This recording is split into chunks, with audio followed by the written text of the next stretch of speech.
நான் பார்க்க போகிறது 12th maths 7th chapter exercise 7.3ல தேர்ட் சம் பார்க்க போகிறோம். கொஷின் பாருங்கள். கொடுக்கப்பட்ட சார்புகளுக்கு கொடுக்கப்பட்ட இடைவெளியில் லெக்லாஞ்சின் சராசரி மதிப்பு தேற்றம் ஏன் பயன்படுத்த முடியாது என்பதை விளக்குக. 2 செப்பரேஷனாக கொஷின் கொடுத்துட்டாங்க.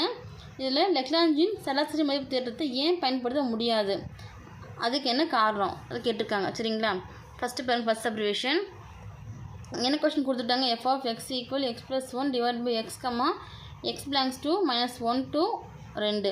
இப்போ -1 to 2ன்னா என்ன அர்த்தம்னா -1லேருந்து 2 வரைக்கும். இப்போ -1 அதுக்கடுத்து என்ன வரும், 0 வருமா, 0 அடுத்து 1 அடுத்து 2 இதிலிருந்து இது வரைக்கும் அர்த்தம். சரிங்களா? இப்போது ரோலிங் தேற்றமே பண்ணுவோம். நமக்கு பாருங்கள், ஃபஸ்ட்டு தொடர்ச்சியானதாக இருக்கணும், மூடி இடைவெளியில் இருக்கணும், சரி வகையிடத்தக்கதாக இருக்கணும், f of aவும் f of b சமமாக இருக்கணும். அது லெக்லாஞ்சின் சராசரி மதிப்பு தேற்றம் பார்த்தீங்கன்னா நமக்கு வந்து மூடிய இடைவெளியில் தொடர்ச்சியானதாக இருக்கணும், திறந்த இடைவெளியில் வகையிடத்தக்கதாக இருக்கணும். இது ரெண்டு மட்டும் நமக்கு இருந்தால் போதும். சரிங்களா?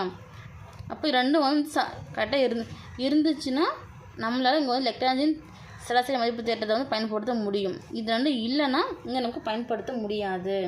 ஃபஸ்ட்டு கொஷின் பாருங்கள்.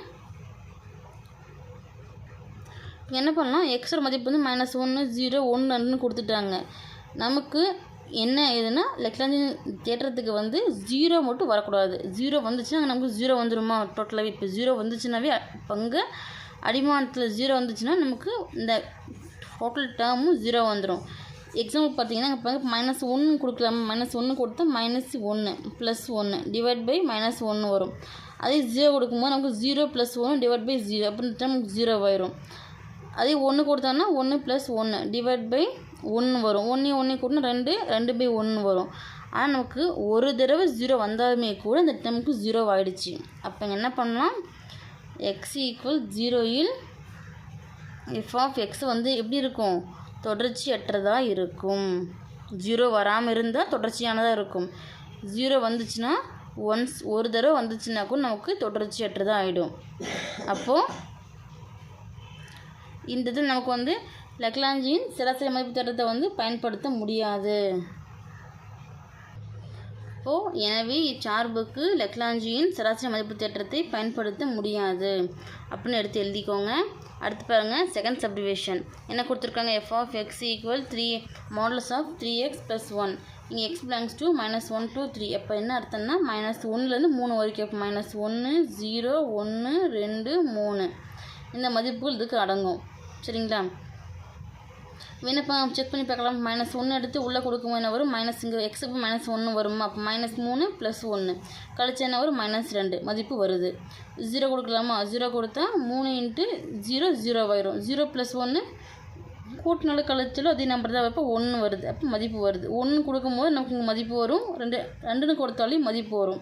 3 கொடுக்கும்போதும் நமக்கு மதிப்பு வரும். அப்போ என்ன பண்ணலாம், நம்ம இதை வகை இல்லாமல் f of x வகையீடு செய்யும்போது என்ன ஒரு எக்ஸை பொறுத்து f' of x 3 சமக்கு நம்ம எடுத்து அப்ளை பண்ணோம். ஸ்டார்டிங் நமக்கு 0 வந்ததுனால நம்ம அப்படியே எடுத்து எழுதிட்டோம். இங்கே நமக்கு 0 வர கிடையாது. அப்போது வகையீடு செய்யலாம். f' of x ஈக்குவல் எக்ஸை பொறுத்து வகையீடு செய்யும்போது நமக்கு மாடுலஸில் இருக்குது. இங்கே பாருங்கள், நமக்கு ஒரு ஃபார்முலா தெரியுமா, d divide by dx into modulus of எக்ஸ்ன்னும் போது எப்படி எழுதலாம், x divide by modulus of x எழுதலாமா. இப்போது இந்த டேர்ம் நமக்கு இருக்கா, அப்போ இப்படி பிரித்து எழுதிக்கலாமா. பிரித்து எழுதும் போது என்ன வரும், எக்ஸு இங்கே 3x + 1 இருக்குது. அப்போ 3x + 1 divide by modulus of எக்ஸ்னா மாடுலஸ் ஆஃப் 3x + 1.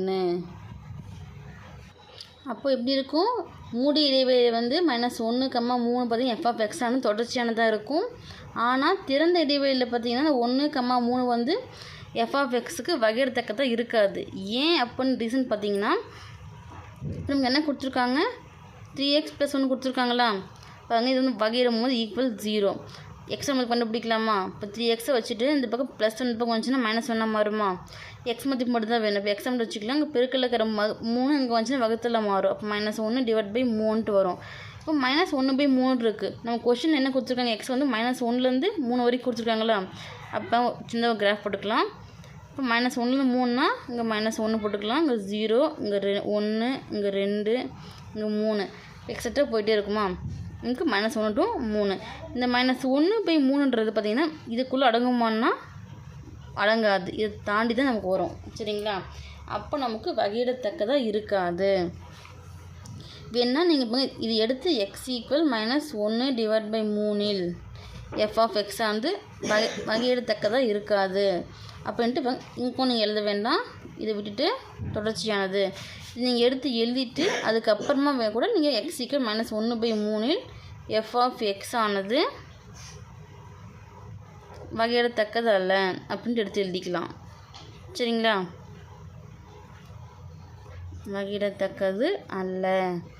ஏன் நமக்கு இதில் இதில் உள்ள அடங்கலை, இதை விட்டு வெளியே தான் நமக்கு வருது. அப்போ therefore இச்சார்புக்கு லெக்லாஞ்சியின் சராசரி மதிப்பு தேற்றத்தை பயன்படுத்த முடியாது. நமக்கு ரெண்டுமே சமமாக வந்துச்சுன்னா மட்டும்தான் பயன்படுத்த முடியும். ஒன்று வரலனா கூட பயன்படுத்த முடியாது. சரிங்களா?